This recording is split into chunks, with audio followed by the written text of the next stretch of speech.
On tonight's episode of Murder We Spoke, we discuss creepy puppets, mid-90s beefcakes, even creepier foster kids, and my brand new nickname, the Mystery Maven. All that and much, much more on tonight's episode of Murder We Spoke.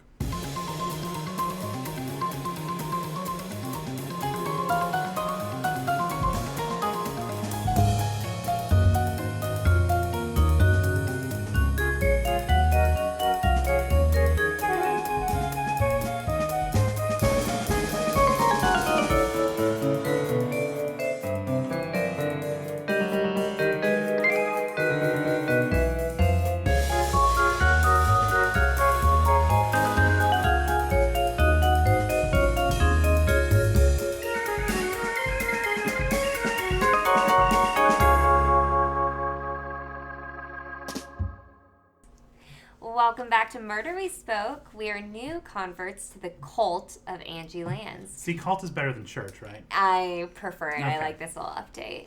On this podcast, we are venturing to watch and discuss only the best of the best episodes of the classic show Murder, She Wrote, and we're doing it based solely on your recommendations, because you guys are the best. On the first Friday of each month, we choose an episode you've recommended and meet to break it down and talk all things Angie Lands. I'm Marissa, and I'm joined, as always, by my co-host, Ben. Hi, Marissa. Hi, Ben. Okay, so it's been a while. It has been too long. You've been cavorting around Europe. I have, and then it was like the holidays and stuff, but we needed this. We need to start off 2017. Ooh, boy. Yeah, like we just need to start off with murder. Start off with murder. Yeah. Starting off in 2017 better than we ended 2016, at least with a little murder. Exactly. Okay, guys. Today, we're discussing Season 12. Going late. We're going late in the game. This is the latest we've ever gone, right? Yeah, because the Buds episode was episode 10, I think. Of this season? Of Season 12. Wait, they did these two that close together? Actually, you know what? Actually, I might be wrong. I think this might have immediately preceded Buds. No. Or Buds came right... So... Buds preceded this episode. Okay, if you guys remember Buds, that was the one we discussed. That was literally a Friends knockoff. Yes, with our good friend Molly McAleer. We call her Malls, no big deal. Yes, obviously with Malls. And I think that was the worst episode. This was the second worst we've seen so far. I mean, shows typically don't get better the later No, seasons. they don't. And then, but I was telling Ben, this episode reminded me a lot of the Buds episode. And so now to find out that they're one right after the other, and they're so similar. Let me confirm this, okay. if I may. While I do that, I guess I can't really... Do you want me to chat about chat things? Professor LeChat, or what was it? LeChat? LeChat. I'll look it up in a minute, but we'll get to it. But anyway, right. I just wanted to say this episode originally aired on February 15th, 1996. What? Wait, what? February 15th, did I say something wrong? No, what was it you said? 1996. Yeah, I just like the 1996. The year of our Lord, 1996. There's nothing wrong with that. This episode was recommended by Mariah N., who recommended it via email. Okay. She said she loves Murder, She Wrote, but this episode, according to her, is worth talking about because it is one of the worst episodes of television ever. Okay, and I just she find hasn't that, seen the Buds episode, I suppose. I just found that hard to believe because, if Angela Lansbury is on it, how can it be that bad? That's true. I don't see. Sorry, Murder Amongst Friends was 16. Yeah, this was 17. It was. That is fucked up. Jessica if I had watched back to back, 1 week to the next, watched the Buds episode and then this episode. No wonder it ended. Oh my god. They're literally the same episode, except one with a hit TV show and one with a hit puppet show. But they're based off Jessica's stuff. Wait, why was Jessica on the Friends episode? No, because she was doing it like her PBS show on the same lot. Okay, so this is slightly different. Only slight. That's the thing. You would think after they wrote those episodes and the studio's okay, this is the next episode we're airing, they'd be like, No. No, I literally thought these were seasons apart, to the fact where, you know how they use the same actors, but you're No, it's time enough away. And again, it's like it's 260 some episodes. There's gonna be some repeating themes and stuff, but literally back to back. I'm appalled, and Mariah, like, go back, watch episode 16. You'll think it's slightly worse. Because episode 16, yeah, the Buds episode was worse. It's worse. There's no funny accents. There's no creepy puppets. The actors, like, in this one at least, there was a slew of good actors. Like, Brian Cran. yeah, B. Cran, obviously. Who was on point. He was doing great. The beard. Ugh, yes. Like, he was full on. Actually, let me just say this. He was like full on. I was thinking this the whole time. I was like, I just want to watch a Tim Whatley episode of Seinfeld right now because that is full Tim Whatley from Seinfeld. Yeah, I know. He just did great. He was perfect. I'm speechless. So, just because he is one of the 3 Seinfeld connections in this episode. Oh, fuck. This is one with, like, literally 1 billion people in it. That's the thing. There's too many people, and if I hadn't looked it up beforehand, I wouldn't have gotten the other ones in here. Okay. One is Kimberly Cates, who played Kim, which is one of the many blondes on this episode. Okay, Kim was the one who did Was she the bunny? No, she was the one who stole the tape but didn't. She was the one who blackmailed. Who was the bunny? Okay, she was the bunny. Bunny blackmailer. She was in the second ever episode of Seinfeld. Oh, deep. Wait, I think I just... Okay, which one was it? It's called The Robbery. It's the one where Kramer accidentally leaves Jerry's door open and he gets robbed. Oh, I vaguely remember that, but I just went back and only watched episode 1 of season 1, I think. Yeah. You guys, the early seasons of Seinfeld are... They're not great. Oh, they're not great. But in comparison to some shows on today, it's still comedic. Oh my god, it's not like... By far and away. But yeah, Seinfeld's obviously, like, I'm, like, there's... Every show now we're doing the Seinfeld Connections segment, so... Of course. We love Seinfeld. Don't get us wrong. No, but it's just it's not season 5 Seinfeld.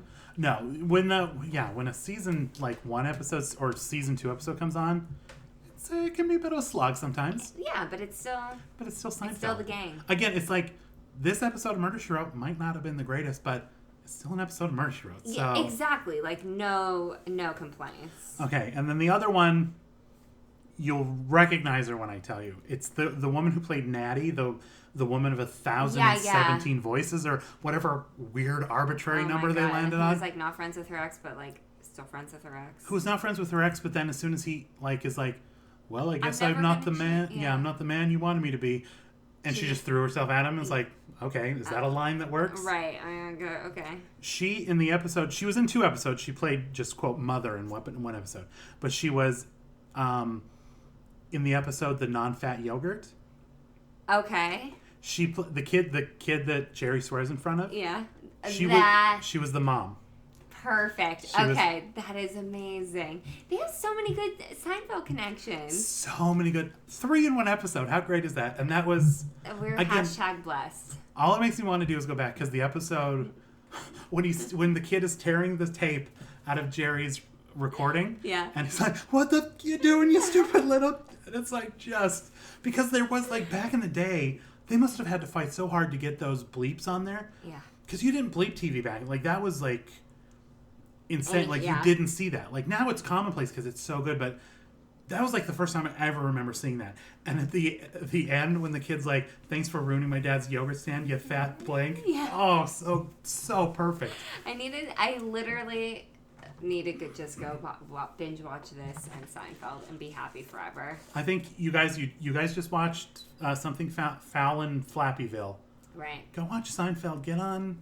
Just watch a good. Watch the episodes with these. Watch a couple Tim Whatley. Yeah. It'll be good. It'll be so good. P.S. How is everybody holding up without? We're day 5 of no Murder, She Wrote on Netflix. Oh my god, How's guys! everybody doing? I signed the petition. I hope we don't lose everyone who's listening because they can't. Is that's the thing? It's our motives are a little selfish because we obviously it's more. We want people to watch along with us and But yeah, no, but also it's like I watch it with Ben. Like I haven't bought the DVD set yet because I signed the petition and was hoping a miracle would happen. But fucking egg on my face, it's 2016. Yeah. Of course they fucking took Murder, She Wrote out. Well, we were hoping for a miracle on November 8th and then again on December 19th. And we don't hope for miracles anymore. No, we know better than There's no more miracles. I think, next time there's like Amazon deal of the day for Murder, She Wrote, we're going to tweet it out so everyone can go buy it because this is a necessity, guys. I can't believe they took it off because, sometimes we'd watch it apart or watch like multiple episodes to do multiple podcasts. Now we're saddled with these DVDs there was like it's 1996. Yeah, because I'd only watched viewer recommendations, but there was a time I was having a really sad day. And so I just cuddled up on my couch and watched an episode, and it was such a treat, and it made me so happy. The thing I will say though, when I put in the DVD and there was the play all feature, I was like, oh, I'll definitely be putting one of these in and just hitting play all. That's phenomenal. It's supposed to rain this weekend in LA, so play all. And my boyfriend's traveling for work. Play all, Jess. Yes, delivery. Play all, Jess. Play all.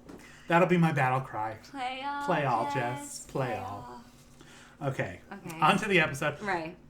Were you confused by the term? Yes, the entire time. Oh, okay. Sorry. Broadly, yes. Again, This is one of those episodes.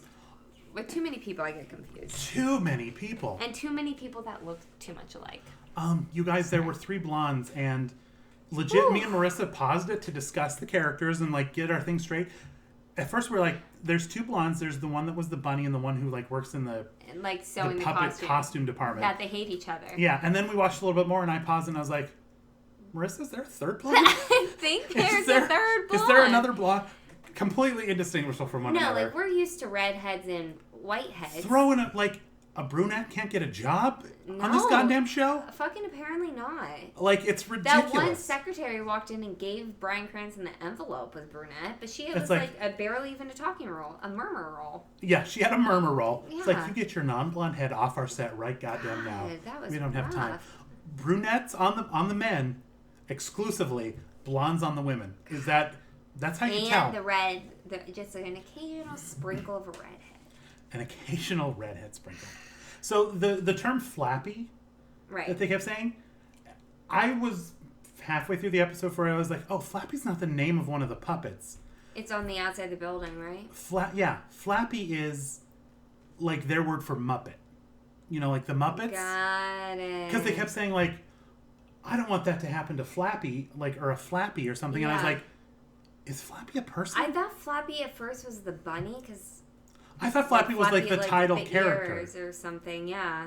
But it's like it's like their word for Muppet, and they didn't say the Flappies. No. They just kept saying like Flappy or not for my Flappy, and I'm like, what are you talking about? That doesn't even make sense. Like you could say like Muppets only because that's like a version of a Kleenex or a Band-Aid. It's a Muppet.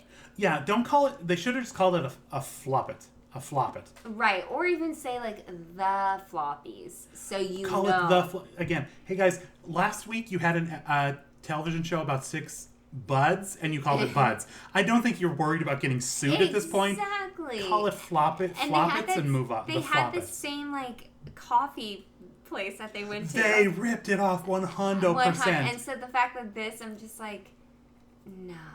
Oh, P.S. Did you see this meme that's all over social media where Friends was only developed as a white version of Living Single? No. There was, I have it on good authority. White people ruin fucking everything. We just culturally appropriate. Patrick Ian Polk, who wrote Noah's Ark. Yeah. One of our favorite shows. I was like, I know that. Okay. The logo dramedy / softcore porn that was Noah's Ark. Yeah, soft is a loose word. People describe it as the gay black Sex and the City, but it's more like the gay black Entourage. It's still 1,000 times better than either of those shows combined. Right. But if you've never heard of Noah's Ark. Whichever one has more sex in it, Sex and the City, quick history on Sex and the City. My brother, who's like straight dude extraordinaire. Right. Loved it. He wore bandanas. Wouldn't stop raving about it. So I was like, if he likes it, how do I not like it? Right. I went and bought, this is back in the day, bought season 1 on DVD. I was like, settle in for a nice weekend, get caught up on this. If I like it, I'll go get season 2. I didn't make it through, disc 1, I made it through disc 1, chuckle free, threw that fucker away.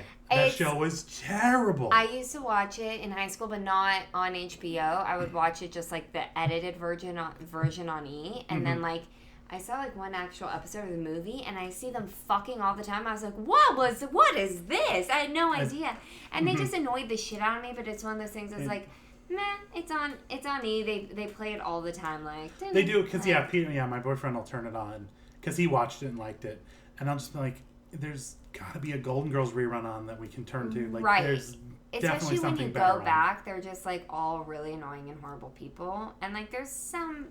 That's the thing, because I love a show about horrible people, like Seinfeld. Oh, hello. That's a show about horrible people. Love it. Curb Your Enthusiasm. Sunny in Philadelphia. All these shows are about people that are the main characters are loathsome, but there's something charming and endearing about them, and something semi-relatable. And nothing still about something, the girls. and you pick out something in yourself where I realize that's a horrible part of me, and they're like kind of blowing it up to this episode, and it's like, and it's relatable. Right, like when, sorry, no, this isn't a Seinfeld podcast, but when George keeps trying to tip and they can't see that he's putting the tip in. Yes! I have not felt anything more relatable. If I'm going to give a tip, I want you to see me give a tip, because then what's the point of me giving a tip? I straight up have been in that exact thing and put another tip in because of that episode. I was like, if were it not for Seinfeld, I would have made the mortal mistake of putting my hand in, and then Joey Pizza turns around and see me taking his money. Exactly. No, paisans, we're paisans. Yeah, no, see, it's relatable because we're horrible people too. Yeah, but that, and Entourage is the same way. Those people are deplorable. Right. I've seen some of it, so. I watched, a friend of mine, when I used to work graveyards, we literally had like an hour and a half chunk in the middle of the night where we'd sit and watch TV. Like Fargo or... Yeah, and we found a DVD, and there's a DVD player, and so we'd alternate bringing in stuff to watch, and she got Entourage. Literally, her husband bought her. He's like, I know you guys like just watch TV at night, so here's DVDs to watch.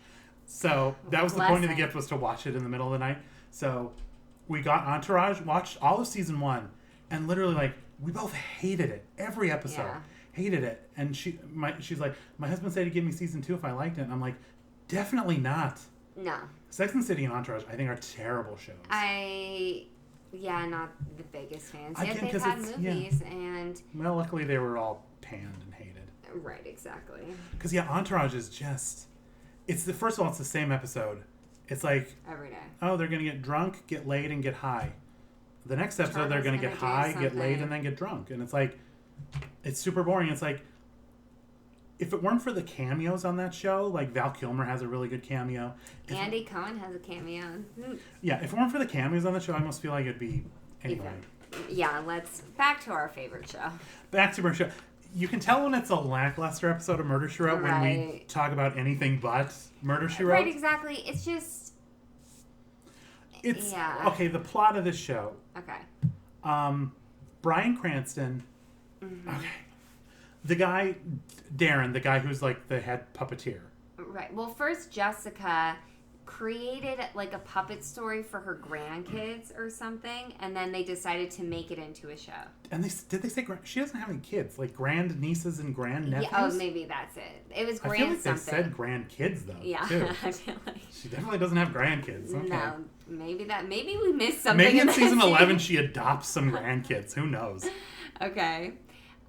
Okay, so and then Bryan Cranston is the executive. So, okay. You know what? These episodes that are overwritten and confusing are kind of fun because then we get to try and I was going to say, like, is there a synopsis on IMDb about this episode? So, there's Flappieville and there's the Pound Dog Show, and they're not the same show. There's the show with the bunny and the raccoon. Right. That are a separate show. Right. And then there's the Pound Dog Show. Which is But they're all floppies. They're all Muppets. Okay. Essentially, they're all from the Muppet universe. Okay. It's like the Muppets in Sesame Street, right? Are they the same thing? No. I don't know. I was like, both it's like a Real Housewives of Orange County, Real Housewives of Beverly Hills, separate. Exactly. They're both housewives. They're both under Bravo. Only they're both, instead of, drunk, aging white women, it's... Yeah. Horribly put together puppets. Yeah, exactly. Okay. So that's what it is. And Inspector you can say it. You speak French. Lashaw. I keep wanting to say Lashad. I don't know why. Like, say it like a Persian. Shaw. So Inspector Lashaw, this breakout new character. Right. Like a French detective. Literally like just an Inspector Clouseau. I think that's all it is. Right. Is on the Flappieville show gonna be their breakout star. It's like they know it's gonna be a breakout star. They're already like so stoked on all the merchandise. The toys, the games, this whole guy. For this ugly, creepy puppet. That no kid in their right mind would ever buy. No. We were kids, like that's not...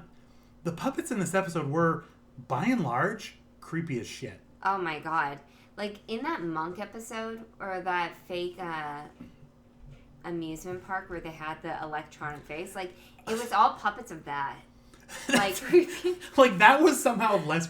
That was less creepy. The giant head in the horror show episode was somehow less creepy than 90% of these puppets. Right. This is stuff you would see in like... And they just straight up had them hanging. Like, there was only like 3 puppets that we ever saw talk and interact with stuff. Oh, but the rest of them were every back. And then they had them hanging everywhere. And like sometimes like they were trying to like fit in the screen, like their heads were tilted, like right. Literally, like there'd be 2 characters talking, and it would be like they'd be like leaning just out of frame just so you could see them, and it's like that creepy old man puppet. And you know the two I'm talking about. Yes, the ones that were hanging. It was like a creepy old couple. Yeah. And they were somehow always just peeking over someone's shoulder.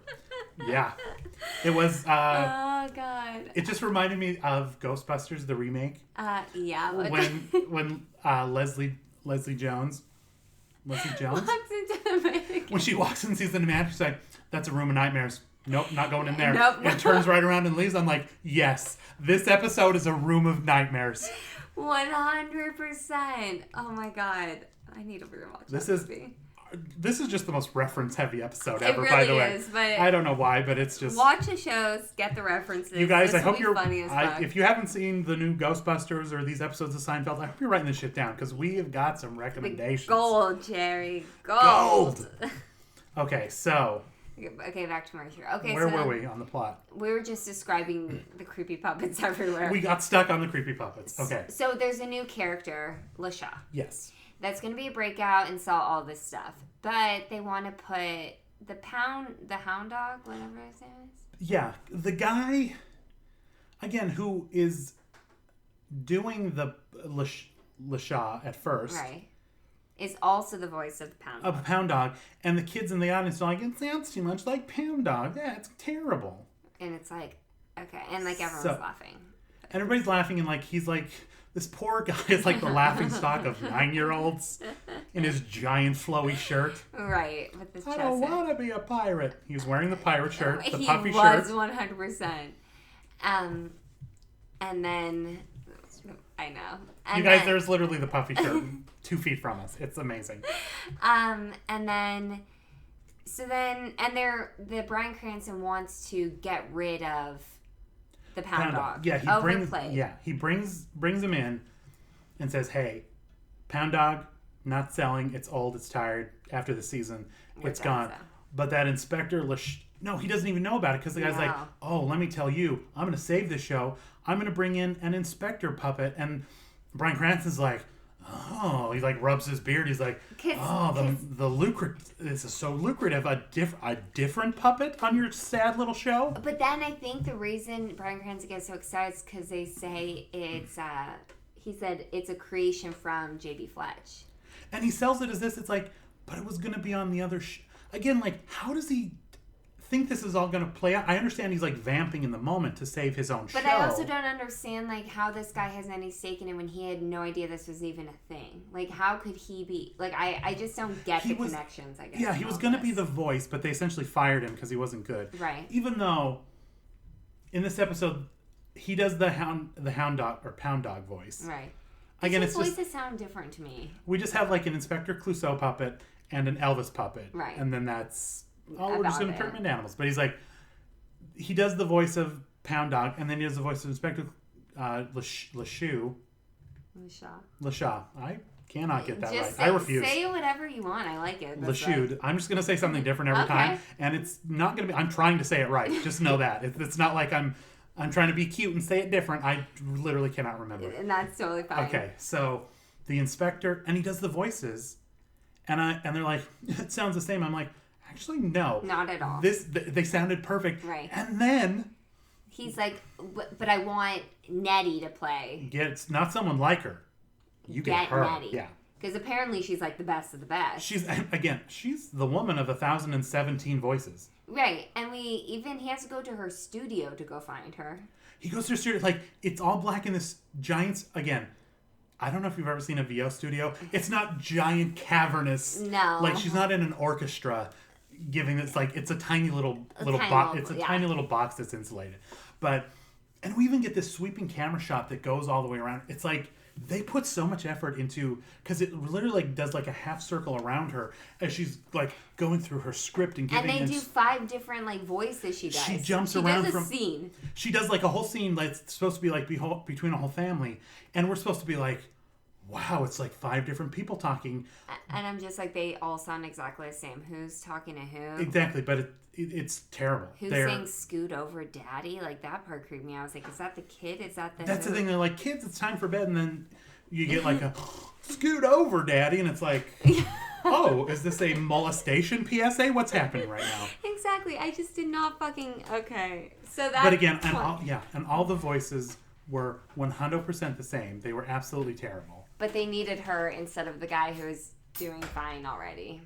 And the kids were like, but it sounds like Pound Dog. I'm like, no, it didn't. Kids are not sophisticated enough to know that, like, he has a southern accent versus French accent. Guess what? Guess what 7-year-olds aren't going to be able to tell the difference between? Yeah, exactly. This is the voice doing those 2 very different accents. God. So I was on Weirdo Darren's side. I'm like, no, he's actually doing the best job. Yeah. Because 1,000 people picked up that goddamn puppet and did Inspector LeShaw. Yeah. Was that right? No. Son of a bitch. LeShaw. Okay, I'm going to stop fixating on it. Inspector LeShaw. No, say whatever. I really like shoe better. Inspector LeShaw. It makes more sense. The shoe? Clouseau, LeShaw. It just sounds more like what they were going for. Okay. But what was I saying now? Well, I'm just okay. So I'm sorry. No, go ahead. I just remembered, like, because even Jason, the little the kid, like, picked it up and like he put on his own little skit, like he put on like a weird trial. Like everybody picked up that puppet and did their own voice. Yeah. And Darren, his was far and away the best. Oh, 100%. But he can't do it. But what I was confused about is like they said they were cutting the Pound Dogs. And so he's like, okay, no, we got this new character. But why did Bryan Cranston on, like, we need it in 6 weeks. We need this person. Like, why did it need to be on in 6 weeks? I don't know. That's the thing. It's like you were about to cancel the show. And so it could be a part of the new show? Maybe that's what it was. Maybe it's like you got 6 weeks left, but we'll renew you. And again, I don't know the television industry, but I'm pretty sure if you're on a show with flagging ratings and you say, hey, we'll introduce a new character in 6 weeks, they're going to be like, we see what you're doing. It's sad. It's desperate. You're still canceled. Right. That's like what happened with Summer House. On Bravo. Like, when they keep just trying to, like, bring in new characters at the end of, like, with Stassi. And I'm just like, no. Like, how is that like the real world of Bravo? I think so. They're all like friends, come right? out yet, they all know each other? Yeah. I'll watch it. Anyways, yeah, of course. But what I'm saying is, like, when they have this show and you, like, see them adding characters, you're like, I know what you're doing. You're trying to get me to watch Summer House. Mm-hmm. I will. It's going to work. Yeah. God damn it works. God, fine. Fuck, okay. You're going to spin off Vanderpump Rules from Beverly Hills Housewives? Yeah, I'm going to keep watching the show. Of course. Yeah, I'm going to watch it. Is there going to be a spin-off of Vanderpump? Probably. And obviously I'll give it a try. Naturally, I'm not going to say no. I'm going to give it 6 episodes before I make up my mind. Yeah, exactly. Okay. So then basically the voice actor, to try and save Pound Dog, like, says he's going to introduce this new character, tells everyone they're going to get all these profits. and basically makes a ton of promises he can't keep by any stretch of the imagination. Yeah, so to get Natty on, Natty wants like 30% for each of her people, and then her own 20%, but she wants it to come out of his cut, and then he promises. Which is like, why the fuck does Natty want it out of his cut? Like, she just took his job from him. Yeah, they went over why she hated him, but I can't remember why. I think also they tried too hard with the red herrings, but they weren't believable. Like, the guy who, his wife, he thought was having an affair the entire time and was so angry. Like, I never once suspected him, but I think that was the point, was to make him a red herring with who is she sleeping with, or like he's so angry on the phone, like, no, this is like my merchandise. Yeah. And then that story, we'll talk about that after. But this whole episode was just basically like... Yeah, his storyline was probably the darkest part of this episode. And someone got their head caved in with an iron. Yeah. And his storyline was still the darkest part of this episode. Not even did he get his head in with him. First of all, he was innocent. He was not even... Again, they even made him a red herring. Because he was just walking around. Literally, he was like walking around looking... It was like a Saturday Night Live character. Right. He was like walking around looking sideways, and he'd stop behind people, and they'd be like, Arvin, what are you doing? He's like, just doing my rounds. And then he'd keep walking. It's like, Arvin, bro? Exactly. But then you're like, okay, Arvin's a security guard. Maybe he should be watching things. And he was just protecting the building.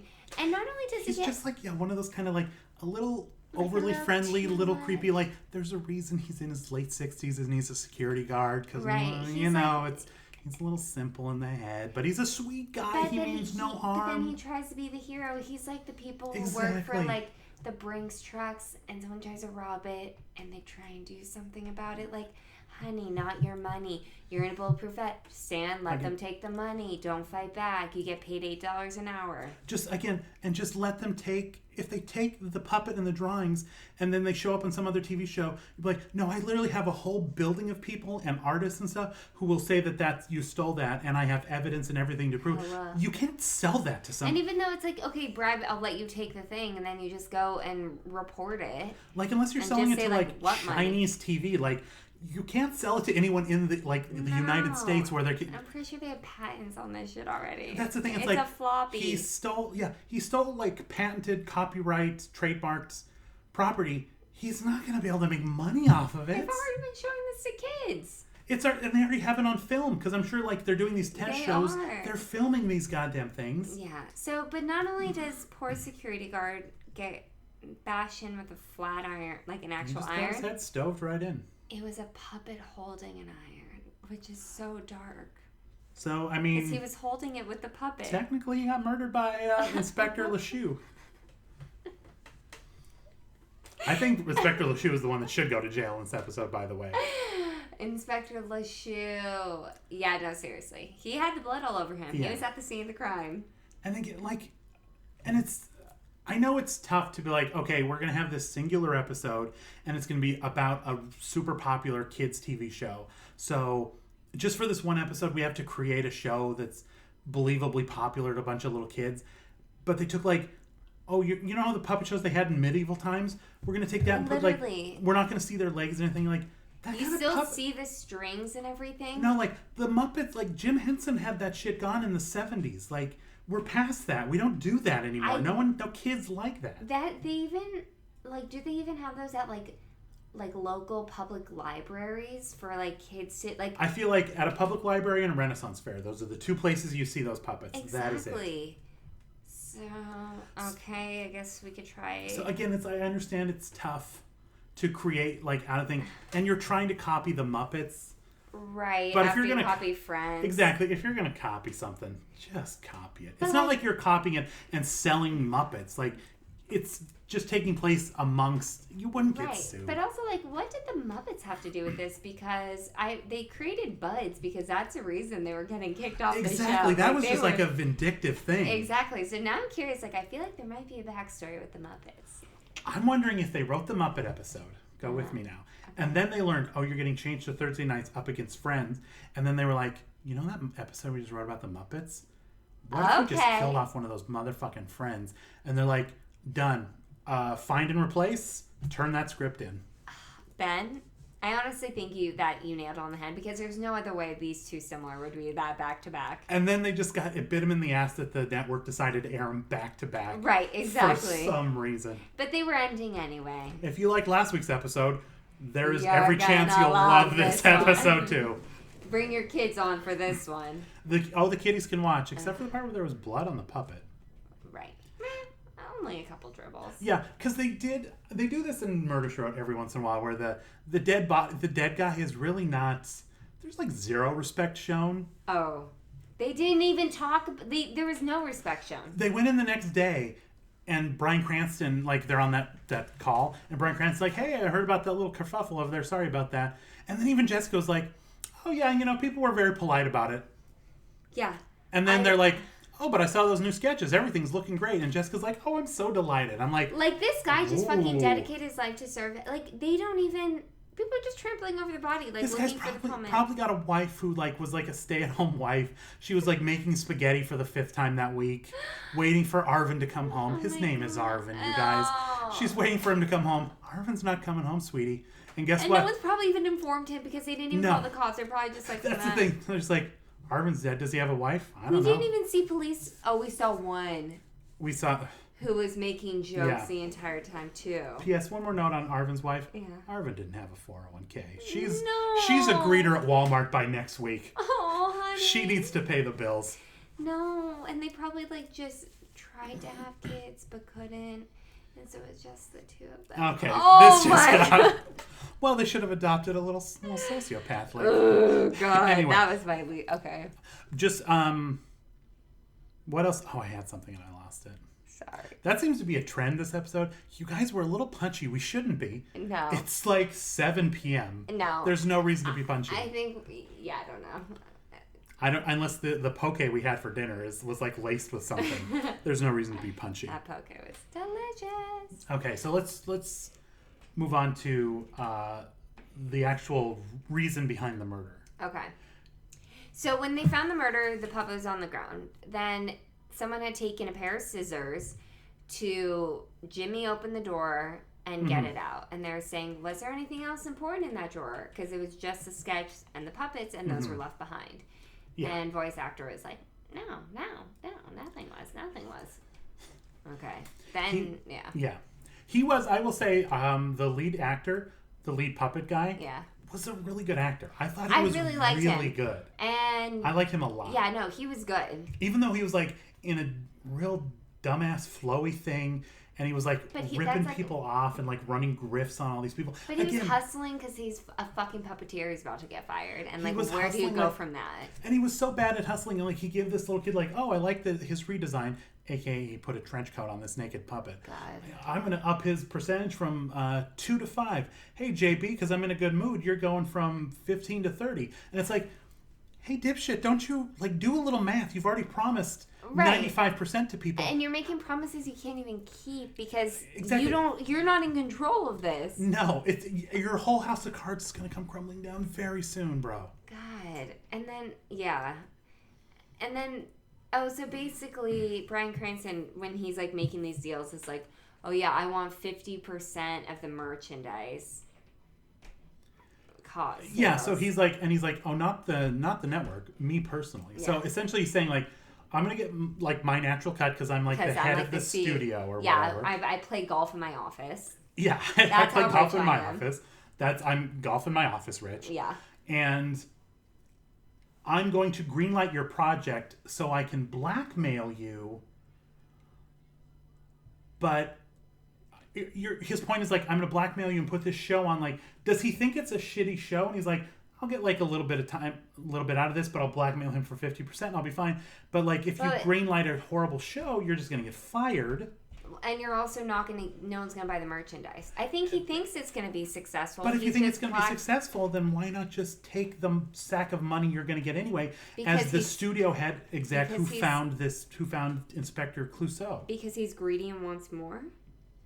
To quote the Matrix. Who was it? You're asking the wrong person to quote the Raymond. To quote the Oracle from the Matrix. What do men with more power want? More power? Damn it, I said it wrong. What do men with power always want? More power. More power. Whoa, it's like I've seen The Matrix. It's very deep. Those are great movies. Oracle? Who's... She's Isn't that the name of like a software brand? Yeah. Okay. She's just a wise old black lady. Oh, I feel like I've seen her. It's goddamn, those movies are great. Right. All right, guys, another reference. If you haven't seen the Matrix movies, and all three of them, these naysayers who say the sequels are bad, wrong. Great. They're great. And if you don't feel like watching that, watch some Father of the Bride. I don't know, something lighter, something fun. Okay. So we have the. Oh, so during when he's talking about taking 50%. Puppeteer is video or like audio recording it all. Yeah. So he could because he's a good guy who's kind of stupid, honestly. He just wants to keep him honest, so he was just recording it. That's what he told J.B. Fletcher when someone stole his tape. He's like, I was just going to keep him honest with it. I don't know, because I kind of feel like he's like, yeah, you're right, JB. I'm just going to like come clean and just be honest and tell people that I get. It's like, I really kind of think he's a little dumb. Yeah. He's also a puppeteer. He was wearing a black ring. Did you see that? I definitely on his middle finger. I don't know what was happening. What does that mean? Yeah, what's happening I was like, there? Are you married? No, wrong finger, little what shiny cult? black ring. What cult are you a part of? Ooh. He's married to one of those puppets, isn't he? He's married to that goddamn raccoon is what's happening. No, he's part of that three-way of the other two puppets. They're always over the shoulder watching out. Oh, God, so creepy. It's a room of nightmares. So, we learn that the woman, one of the blondes... The bunny. One of the hat trick of blondes, somehow found out about this because she's always hanging around his office. And she found out about it. Well, no. Somehow? No. So first Bryan Cranston saw that stupid puppeteer took the recording out as soon as he walked away. Because he did that stupid, trope of, as soon as he did it, and again, it wasn't for him, it was for the audience, so he stopped, took it out, and played it back. Okay, got it. And so we're like, okay, wait. So then Brian saw that he did that, so he was like, okay, I'm going to go steal it. But then Bunny saw, wanted money to go to Fiji, and so she was going to steal the puppet and the sketches. And then she broke in and saw the tape, realized what it was, and then she was like, I could get a lot more money for this, and then blackmailed him. She literally just wanted to go for a vacation. That was her whole motivation for blackmailing people? Yeah. Ooh, boy. Because they're like, yeah, we got your travel agent. You have this, huge deluxe, first-class trip to Dubai, basically. But you haven't paid for it. She's like, oh, I'm saving up. Oh, you were saving up. As Bunny the puppet. Okay. Again, they're talking about how popular the show is. And if she's the voice of a popular puppet, she should be able to go to Fiji, everybody. It shouldn't be a problem. The voice of Elmo wasn't taking... Do you think he's, taking the subway into work, living in, a fourth-floor walk-up studio apartment? No, I don't think so. No. I don't think so. Anyway, so then, so basically she tried to blackmail him, and then... Because she was... I feel like she was, before she discovered the tape, she was basically just trying to sleep her way to the top because she was hitting on Darren. Yeah. And then she went to Bryan Cranston and seductively opened up her sketchbook. And said, you know what, they say what bunnies do or something. And I was like, hump like rabbits? Is that what we're referring to? That's the thing. It's I don't understand the concept. Make it a little clearer. Because it's like you're going to have babies with them? Lots of babies? Right. It was we're going to keep your little toe on a keychain? What are we doing, And just Benny? the way they, focus in on Bryan Cranston's face, and she just, delicately pulls it up. I'm this black ribbon. I was like, okay, we're trying. Ben and I, too many times, just looked at each other in this episode and didn't even say anything. We're just no. It's Bryan Cranston, thank God you had some. Thank God. And we had, I don't know, yeah. Okay. So then... I have on my notes here that... Because after we meet Natty, just to jump around, Yeah. I mean... But she's like, oh, so you want me to be the voice of Inspector LaShaw? And it's how did you know about that? It's under lock and key. So again, it just highlights the plan of stealing this thing when it's already all over the voice actor community. And her ex-husband, whoever he was the one who went to the studio to basically ask her to do it. Yeah. And who is he really even? No, seriously, who is he? What is his job? No, because he was just always around. He was just there. He's used to bang the biggest voice actor, so now he's... Right, but who are you? What are you doing here? Yeah. Anyway. Then... There were some pretty great 90s beefcakes in this episode. That was the highlight. Because when she's walking on the pier with Robert Nepper is the actor's name. I don't know. I can't remember his character's name. When he was talking about how they couldn't have kids. Robbie. Could you have told me his name was Robbie in a million years? I couldn't. Never. Did they say his name? Probably thousands not. Of times. I don't know. When she's walking along the pier with Robbie, because again, the show was filmed like at a yacht club for some reason. And the reason is to give the viewers what they want of hot beefcakes bending over and being in the backgrounds of scenes, ass out. Yeah, literally, because they were like taking a walk from the studio, and they're just walking on a pier. Yeah. And like shadowing JB and this dude is this shirtless, like Papa Jean, like dad jeans. Right. Like, holding like a beefcake. Coke. Yeah. Beefy cake, a ton of like girls in bikinis, just beautiful, smooth, like, and it was yacht, like handling yacht shit. Yeah. And it was back in the days when like he was wearing like they were tied around his ass, because that was back in the day when women were into buns and liked men's buns, and that was like a thing that people were into. I mean, I still like I can have a good butt, but some buns. But that was like back when they said right. buns, and like Mel Gibson would wear high-waisted pants that would hug his buns, and like look at the buns on that one. Like, can you imagine if leggings existed back then? What guys would be wearing? Lost their minds. But yeah, so we got that guy, and then we got in the bar when they were serving. We got even more. And we didn't even have to see his probably dumb face. We just got the arms. We just got the part we were interested in. Oh my god. But the one thing I think that highlighted this episode, besides beefcakes, besides the beef, there's only two, but it still is like such a great part of the episode. Oh my god, it was so refreshing. Was the dichotomy of great actors to terrible actors. Okay. Terrible actor number one, the baby kid. He is by far the worst. The second to worst was the cop. Yeah. He was really bad. Yeah. The kid was Lil Stevie was. I mean, that's like a network executive's kid if ever I saw it. Like, there's no way that kid walked into like the audition room and they're like, oh, he's great. Because there was this creepy kid. They had kids watching the puppet show, and every time one of the women would say like, hey Stevie, like, here, meet these people, like, what do you think? And he's like, the pound sounds too similar. The second time he's like, oh, LaShaw sounds way better now. Yeah. Okay, he's a little socio. Anyway, they did the establishing shots of the kids, like they're doing the puppet show, and we got these kids that are laughing, having fun, and then they cut to Stevie, and he's just like cracks like a half smile. Yeah, and he talks very strangely. Because he's just, because he's an 8-year-old reading off cue cards and doesn't know anything, and so he comes off as a sociopath. Yeah. And then... Thank you, Mrs. Fletcher. That was a lot of fun.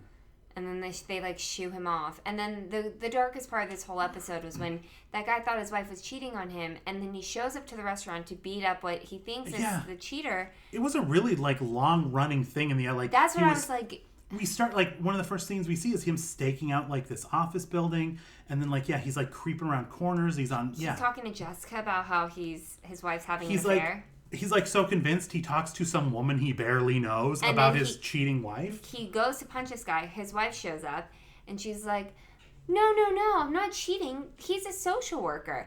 I've been looking to adopt a 10-year-old.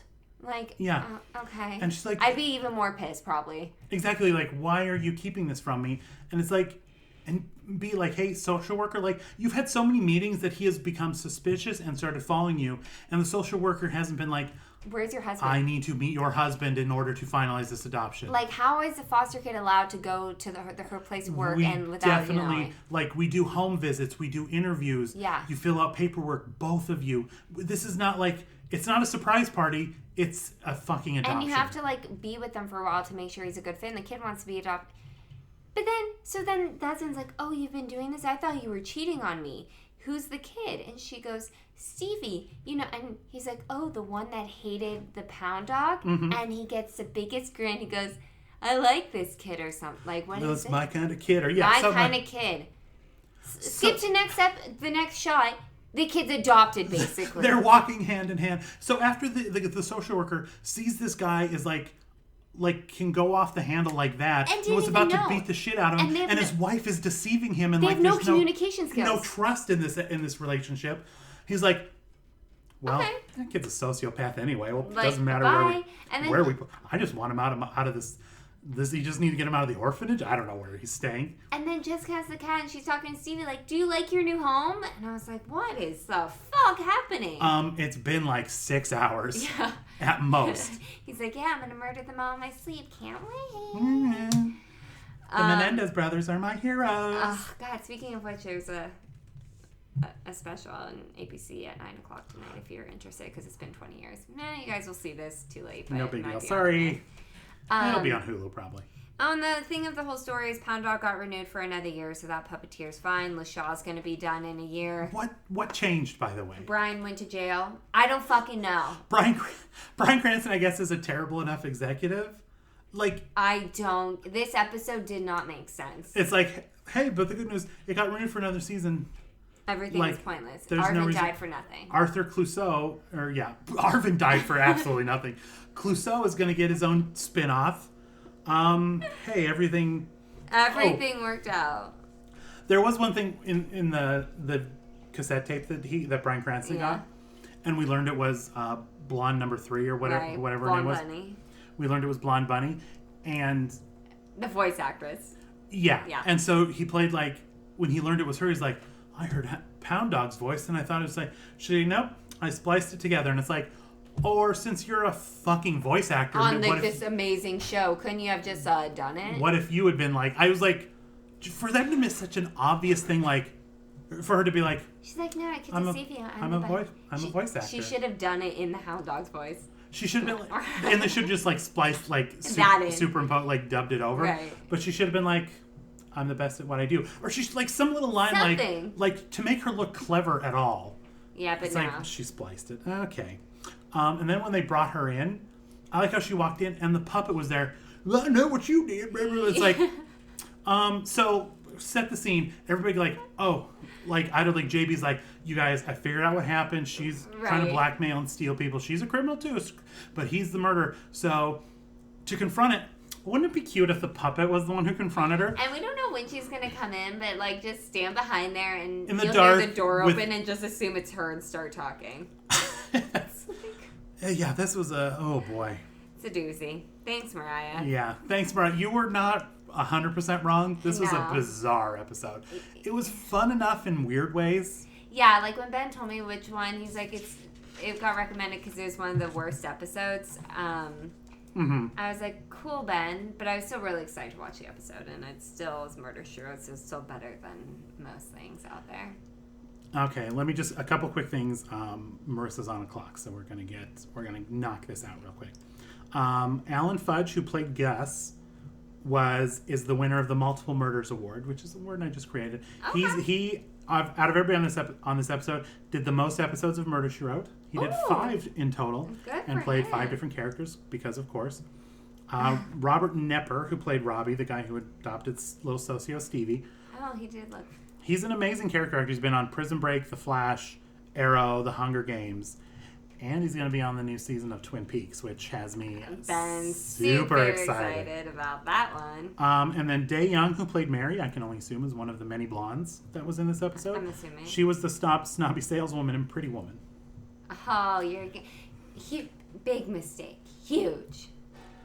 Let's see. Okay, so one quick thing, you guys. The date of the Chipotle party, it's been decided. We have a date.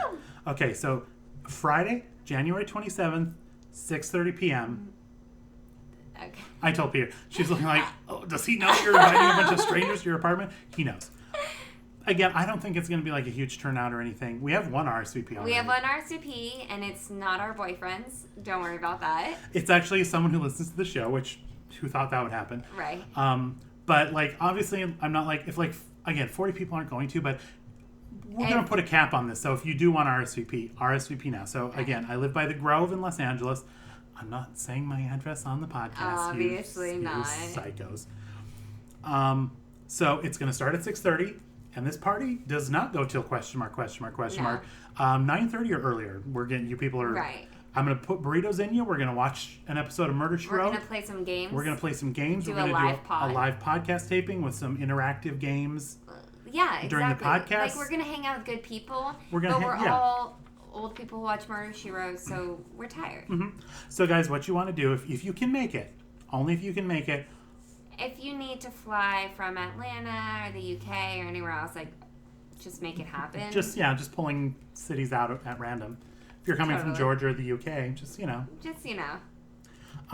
Book your tickets now, I guess. Right. Alaska. I mean, I heard it's cold this time of year. So get on it. Send us an email just so we have your email address. Say you can make it. And on Monday the 23rd, we're going to email out the details. Exactly. AKA where Ben's address is. So AKA on January 23rd, I'm going to make probably the biggest mistake of my life. So, cool. I regret this. Every time we talk about this, I'm like, why the fuck am I? This is a terrible idea. No, because it's like going to the gym, but like once you do, you're going to be like, it's going to be better than the gym. Why am I making this comparison? It's going to be great. We're going to have Chipotle. We're going to have people. We're great, like-minded people. Mm-hmm. We're going to be playing games. We're going to be talking with friends. It's going to be great. Okay. So, you guys, those are the deals. We'll try and put it on social media and stuff so that way we'll remind people, try and get the word out. Just, be our friend. Come on. Okay. If you have recommendations, thoughts, questions, concerns, queries, or regards, murderwespoke@gmail.com. You can also find us at Murder We Spoke on Twitter and Instagram and now even Snapchat. And we're gonna be more active on it because we're still doing. Yeah, it's like it's on Old Man Ben's phone, so it's hard for Marissa, the person who knows Snapchat, to actually doing it. You can't have 2 Snapchats at a time, so obviously I couldn't get rid of my personal. But if you guys want to add it, you can add it. Yeah. So and we're Murder We Spoke on Facebook. Thanks, as always, to Devin Kokersberger, who sent us our amazing theme remixes that we use. The new jazz one is without a doubt my favorite. We were dancing in the apartment. We literally were just like voguing and grooving out while it was playing. It was pretty great. It was amazing. Okay, 2 ways to help the show. Leave us a good review on iTunes or Stitcher, just like Frankie3333, who wrote, Murder, She Wrote has been a top 5 fave show for me since forever. I fell in love the first time I watched it when homesick as a child. The podcast captures the spirit of what I love about the show, celebrating its quirks, calling out its WTF-ery, and embracing the marvel that is JB. I love you. Come eat Chipotle with us. So guys, leave us a good review, and remember, if you do, screen cap it, email it to us, and with your address, and we'll send you a little thank you. Yeah. And you can... you can head over to redbubble.com as well. Oh, yeah, because one of the reviewers wanted t-shirts. Oh, that's right. He's like, you guys have shirts. Yeah, yes, we have shirts. We absolutely do. We have mugs. You go to redbubble.com and just type in Murder We Spoke. Or there's a link in this episode. You can just click that link. It'll take you right there. Let's see. Oh, and the next episode we're going to cover, because it's the Chipotle party, we're going to cover the single most requested episode, which is entitled Weave a Tangled Web, Season 5, Episode 10. I have word, it's where Jessica plays a bar hussy. You know the one. I can't wait. I've seen that GIF 1,000 times. Can't wait to actually see the episode. This is okay. Okay. Everything's going great. So, you guys, until next time. Do all the good you can. For all the people you can. In all the ways you can. For as long as ever you can. All right, guys. We'll see you next time at the Chipotle party. Woo! Bye. Bye.